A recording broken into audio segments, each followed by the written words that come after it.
네, 이번 시간에는 통일신라와 발해에 대해서 다뤄보도록 하겠습니다. 통일신라는 통일전쟁 과정에서 무열왕과 문무왕의 시기를 거치면서 왕권이 강화되게 됩니다. 이를 이어받은 신문왕의 개혁 정치 역시 성공적으로 끝나면서 신라의 왕권이 확립되게 됩니다. 신문왕은 장인이었던 김음돌이 반란을 일으켰다 하여 김음돌의 반란을 진압하면서 진골 세력을 꺾었고, 한편으로는 국학을 설립하여 인재를 양성하는 방안을 마련하였습니다. 또한 노급을 폐지하고 관료전을 지급하여 진골귀족의 경제력을 약화시켰다. 한편으로는 구서당이라는 새로운 군사제도를 정비함으로써 왕권이 강화될 수 있는 군사적 기반을 마련하였으며, 육두품 세력을 새롭게 정계에 성장시킴으로써 왕권을 뒷받침하게 하였습니다. 통일신라의 새롭게 리모델링된 중앙정치와 지방통치, 군사제도를 살펴보도록 할 건데요. 기존에는 화백회의를 중심으로 신라의 정치가 운영되었다면 통일신라 시기에는 집사부를 중심으로 운영됩니다. 이 집사부의 장관이었던 시중의 권한이 강화되는 한편 화백회의의 대장이었던 상대 등의 권한은 약화되는 모습이 보이기도 합니다. 신라는 새롭게 확장된 영토인 전국을 구주로 나누고 그곳에 지방관을 파견하여 지방까지 통제하고자 노력하고요. 수도 위에 중요 지역에 오소경 5개의 작은 서울을 설치하여 이를 바탕으로 전국을 자신들의 통치체제 안으로 들어오게 하고자 하였다. 군사제도 역시 구서당 10정으로 다시 재정비되어서요. 신라의 지방과 중앙의 균형 잡힌 군사제도를 유지하고자 노력하였다. 자, 제가 이거 빨간색으로 안 쳤는데 김음돌의 반란도 밑줄 한번 다시 그어주도록 할게요. 신라가 비록 나당 전쟁을 통해서 통일을 완수했지만 당나라와 교역을 끊은 것은 아닙니다. 오히려 나당 전쟁 이후에도 사절단이나 유학생, 승려 등은 당나라에 건너가 신학문을 배우기도 하였고요. 장보고는 진도 지역에 청해진을 설치하여 당나라와 일본 사이의 중개 무역을 담당하기도 하였다. 뿐만 아니라 신라는 일본과도 적극적으로 교류하였고요. 심지어 서역, 즉 아라비아 상인들과도 교역을 한 흔적들이 우리 유적이나 유물에 많이 남아 있습니다. 자, 한편 발해를 볼게요. 발해는 어디의 유민이다? 고구려 부흥운동이 비록 실패했지만 고구려 유민이었던 대조영이 말가린을 이끌고 동모산 일대에 새롭게 국가를 건설합니다. 이게 바로 발해라는 나라입니다. 이 시기를 우리는 남북국 시대라고 부르는데요. 남쪽에는 신라가, 북쪽에는 발해라는 남북국 체제의 형세를 가지고 있기 때문입니다. 이 발해는 고구려 계승 의식을 가지고 있었는데요.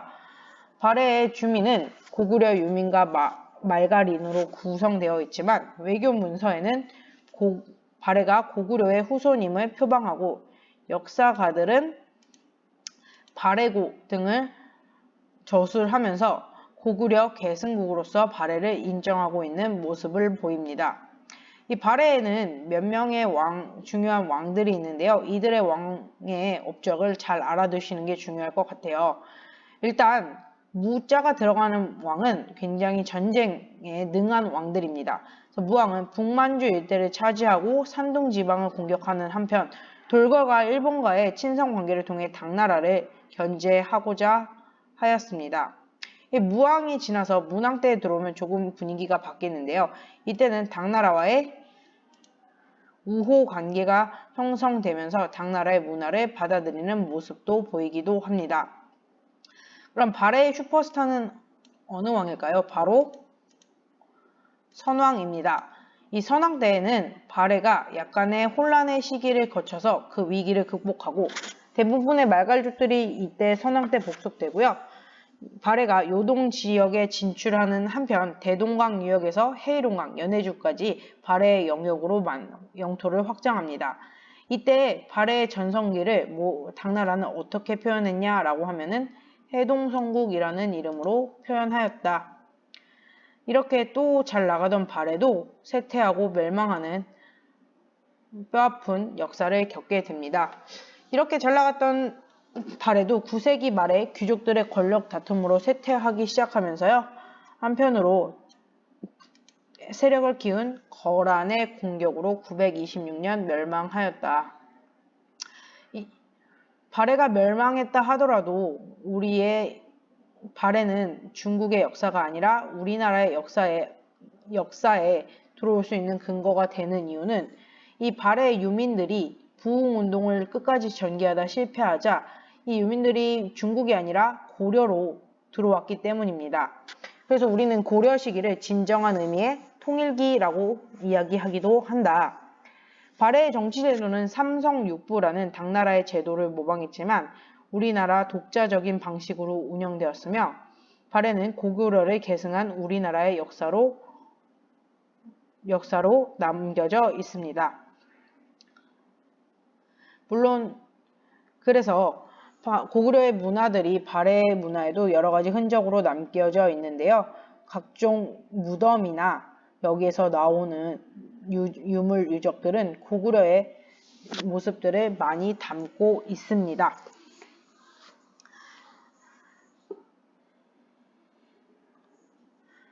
자, 역사에서 각 나라의 전성기는 곧 쇠퇴의 시작이라고 봅니다.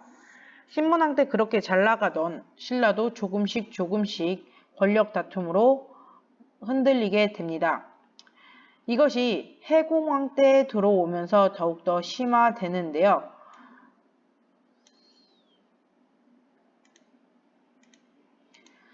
진골 귀족들이 권력 다툼이 심화되고 육두품 세력이 더 이상 왕권을 지지해주지 못하자 각종 지방에 있는 세력들 역시 왕위 쟁탈전에 개입을 하면서 중앙과 지방 모두 어지러워지게 됩니다.